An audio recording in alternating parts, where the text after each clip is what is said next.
No vídeo de hoje vou mostrar para você quanto rende R$100.000 aplicados apenas em fundos imobiliários. Será que vale a pena investir ainda em fundos imobiliários, mesmo com a taxa Selic lá nas alturas? Vou mostrar para você em conta real o meu patrimônio, quanto eu recebi por mês e depois vamos fazer um comparativo numa planilha para ver se está valendo a pena investir em fundos imobiliários, aplicar numa renda fixa, um CDB ou até mesmo deixar o dinheiro na poupança. Sem enrolação, já vamos para a tela. Mas primeiramente eu peço para você se inscrever no canal, ativar o sininho, ser membro do nosso canal para ter acesso exclusivo antecipado de planilhas para controles de investimentos, plataformas online e também parâmetros de robôs para day trade totalmente grátis.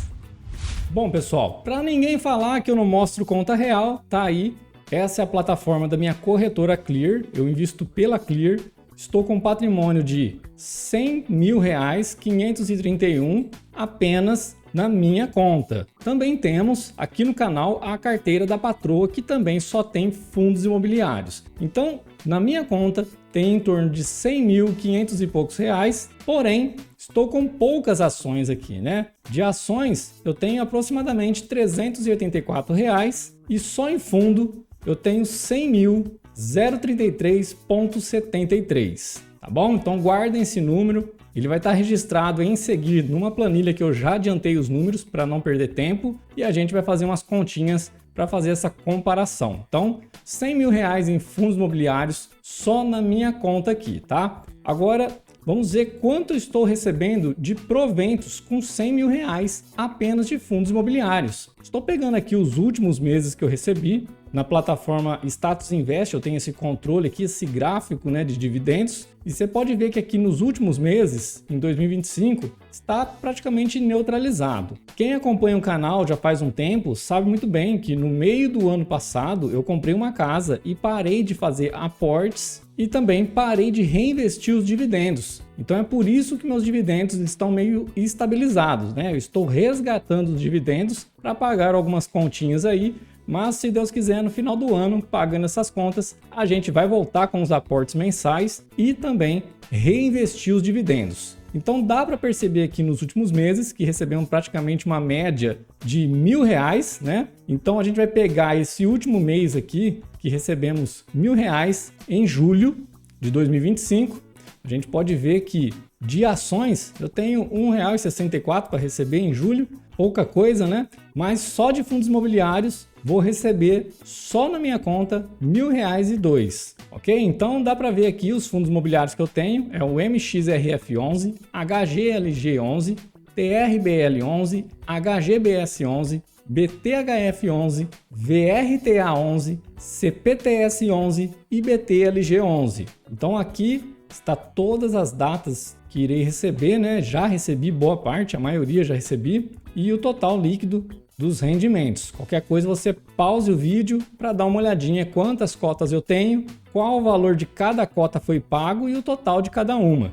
Só para não perder muito tempo aqui com o vídeo, você pause e veja depois, ok? Então recebemos em torno de R$1.002. Agora vamos para a carteira da patroa aqui, ó. A carteira da patroa tem aproximadamente R$38.755. Na carteira dela é 100% fundo imobiliário mesmo, é uma renda passiva aí. Então, dá para perceber aqui, ó, somente fundos imobiliários, são os mesmos fundos imobiliários, daqui é conta real, viu gente? É na corretora Clear. E a gente vai mostrar agora os proventos só da conta dela. Só da conta dela é a mesma situação, paramos de fazer aportes e também reaportar os dividendos, por isso que está bem neutralizado aqui os dividendos mensais, né? Deu esse pico aqui, ó, esse pico maior aqui, na realidade é a amortização do BCFF11 que teve em 2024. Então a gente desconsidera esse pico, vamos seguir mais ou menos essa linhagem aqui. Então nos últimos meses recebemos aqui cerca de R$369, outros meses 370, então tá nessa faixa. Guardem bem o patrimônio, R$38.755, e recebendo dividendos de R$ 369. Vou pegar o último mês como referência. A gente pode ver aqui logo abaixo os fundos imobiliários que invisto na carteira dela. São os mesmos que invisto no meu, a gente só deixa separadinho ali para ela ter uma noção quanto ela está ganhando, mas o dinheiro é nosso, né? O dinheiro é junto, somos casados, então o que é meu é dela, o que é dela é meu, então tá tudo certo. Então aqui vocês podem estar pausando o vídeo para ver quantas cotas ela tem e quantos está recebendo por mês, beleza? Agora, vamos fazer uma comparação numa planilha. Eu já adiantei todo o serviço aqui nessa planilha, uma planilha bem básica aqui que eu montei na correria. Então aqui eu vou explicar como a gente vai fazer essa comparação. Se vale a pena investir em fundos imobiliários ainda, se vale a pena investir na renda fixa com essa taxa Selic a 15% atualmente, até a gravação desse vídeo, ou se vale a pena deixar o dinheiro na poupança, né? Então vamos lá, vamos juntar todo o capital aqui, ó. O capital da carteira do David aqui, ó, tem 100.033, né, que a gente viu na conta real da Clear. O da patroa, 38.755. Junto, temos quase 139 mil reais. Tá dando 138.788 reais. Os últimos dividendos, estou pegando referente ao último mês, tá? Porque é a média que a gente está recebendo nos últimos meses. Então, só na minha conta que tem 100 mil reais, estou recebendo R$ 1.002. Só na conta da patroa, que tem 38 mil aproximadamente, está recebendo quase R$ 370 reais. Juntando tudo, está dando quase R$ 1.400 reais, com 138 mil e uns quebrados. Então, separado aqui, ó, na minha carteira, está tendo uma rentabilidade de 1% ao mês, livre de imposto de renda. E na carteira da patroa, está dando uma rentabilidade de 0,95% livre de imposto de renda. Se a gente juntar as duas, está dando uma média aí de 0,99%. Ou seja, praticamente 1%, arredondando aí, né, de rendimentos apenas de fundos imobiliários na carteira minha e mais a da patroa, né?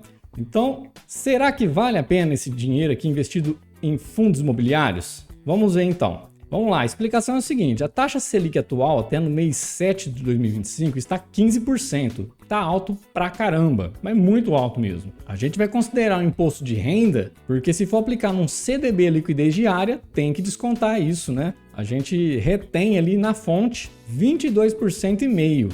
Por que eu estou considerando a taxa mais alta? Porque é o seguinte, fundos imobiliários, pingou na conta, você já pode resgatar. Você não precisa esperar um prazo para pagar uma taxa menor de imposto de renda. Tanto é que, por enquanto, é isento. Então, a gente saca de imediato. Um investimento próximo que chega aos fundos imobiliários que você pode sacar de imediato é o CDB, liquidez diária. Então, a gente tem que considerar a maior taxa que tem, que é de 22,5%. Vou mostrar a tabela progressiva de investimento aqui para você, para provar que o certo é 22,5%. Essa é a tabela progressiva, né? Então, até 180 dias é 22,5%. Ou seja, você pode resgatar esse dinheiro do primeiro dia até 180, vai te descontar 22,5%. Então, os fundos imobiliários, a gente considera que resgata de imediato. A gente não precisa esperar 180 dias a 360 dias para descontar apenas 20% de imposto de renda, ou 17,5% ou 15%, né? As pessoas vão falar, coloca 15%, só que você tem que esperar 720 dias para resgatar para ter essa taxa de 15%. Então, vamos considerar a taxa maior. O raciocínio é esse, ok? Voltando aqui para a planilha, se pegarmos 15% bruto, descontar o imposto de renda, vai dar uma taxa aí de 11,63% líquido. Se dividir isso no mês, vai dar 0,97%. Esse valor de R$ 1.344 é o rendimento de 0,97% num CDB liquidez diária aí, né, de 100% do CDI, aplicado em cima desse total de patrimônio. Então, comparando esse cenário da Selic aqui de 15%, já descontando imposto de renda, praticamente fica quase igual o dos fundos imobiliários, né? Então você vê que não tem muita diferença. Só que a gente sabe que 15% de taxa Selic não é todo ano e também não é para o resto da vida. Já os fundos imobiliários, você consegue manter uma estabilidade de rentabilidade para cima. Então essa é a vantagem dos fundos imobiliários, pelo menos por enquanto, que não tem nada taxado, né? Então rende aí, no mínimo, 1% até mais, se você for abaixando o seu preço médio. Agora, já na renda fixa, se você for aplicar baseado na Selic ou no CDI, fica oscilando demais essa porcentagem aqui. Então, 15% é na data de hoje. Aí o que eu fiz? Eu pesquisei a média anual da taxa Selic nos últimos 5 anos. E nos últimos 5 anos deu 11,95. Mesmo assim tá alto, né? Se a gente puxar um histórico aí bem para trás aí da taxa Selic, a gente vai saber que teve um patamar de 2%, 3%. Então, varia demais. 15% tá um absurdo. Então, vamos exemplificar aqui, ó, a média dos últimos 5 anos, que é 11,95. Você já pode ver que, descontando imposto de renda, a Selic já cai líquido para 9,26. Por mês, já dá 0,77%. E olha só a diferença. Se você aplicar no CDB, renda fixa ali, sem risco nenhum, nessa taxa de 11,95%, que ainda está alta, você receberia por mês livre R$ 1.071. Já é uma diferença comparado com os fundos imobiliários, né? Os fundos imobiliários você ganha R$ 300 a mais, praticamente 30% a mais, né? Então, ponto positivo para os fundos imobiliários, levando em consideração a Selic dos últimos 5 anos, né? Fazendo uma média ali, né? Agora, poupança. Será que vale a pena investir em poupança? Poupança a gente sabe que rende 6% anual. Então a gente coloca 6% aqui. A gente sabe que não tem imposto de renda, vamos tirar o imposto de renda, vamos colocar 0%. Ele vai ser 6% líquido, né? Porque não tem imposto de renda, mas por mês vai render 0,5%, mais umas quirelinhas que tem ali que é bem insignificante, né? Então, olha a diferença de você aplicar todo esse capital de 138 mil a uma taxa de 0,5% na poupança. Dá R$ 693, meu amigo. Comparado com os fundos imobiliários, que dá R$ 1.372, é praticamente o dobro, né? Praticamente o dobro ganhando com fundos imobiliários. Então deu para perceber que vale a pena sim investir em fundos imobiliários, mesmo com a taxa Selic lá nas alturas, porque a gente sabe que essa taxa vai, alguma hora, começar a cair, começar a regredir e os fundos imobiliários se mantêm ali naquela estabilidade de pagamentos, né? E com a taxa Selic caindo, os seus rendimentos também irão cair. Beleza? Então, pessoal, essa foi a comparação para tirar a dúvida e a curiosidade das pessoas de quanto rende ali, mais ou menos R$100 mil ou até pouco mais do que isso, aplicados em fundos imobiliários. E a gente está falando isso somente de aluguéis, somente dos rendimentos que vêm para você todos os meses. Não estou nem considerando a valorização das cotas, que é uma das formas a mais de se ganhar, diferente da renda fixa. Porque a gente sabe que fundos imobiliários, o próprio nome diz, é do ramo imobiliário e imóveis valorizam. Então, se você tem uma carteira bem diversificada de fundos, seu patrimônio valoriza e você recebe aluguéis todos os meses. Lógico, você tem que escolher fundos imobiliários que pagam certinho ali seus aluguéis, todo mês pingando na data, bonitinho. E é assim que a gente vai fazendo aquela bola de neve e reinvestindo os dividendos, fazendo aportes novos para baixar preço médio e ter uma bela de uma rentabilidade. Então, para quem quer dinheiro sossegado, ao invés de ter imóvel físico com o risco do inquilino não te pagar, com o risco do seu imóvel ser destruído, e você tem que pagar imposto ainda, IPTU, reforma, entre várias outras coisas, eu particularmente prefiro investir em fundos imobiliários, que eu estou bem diversificado, investindo em galpões logísticos, shopping center, salões comerciais, entre vários outros tipos aí, que faz a gente ser dono de vários tipos de imóveis e não apenas um. Beleza? Então, pessoal, qualquer dúvida, deixe logo abaixo um comentário que estarei respondendo o mais breve possível. Então, forte abraço, fica com Deus e até a próxima!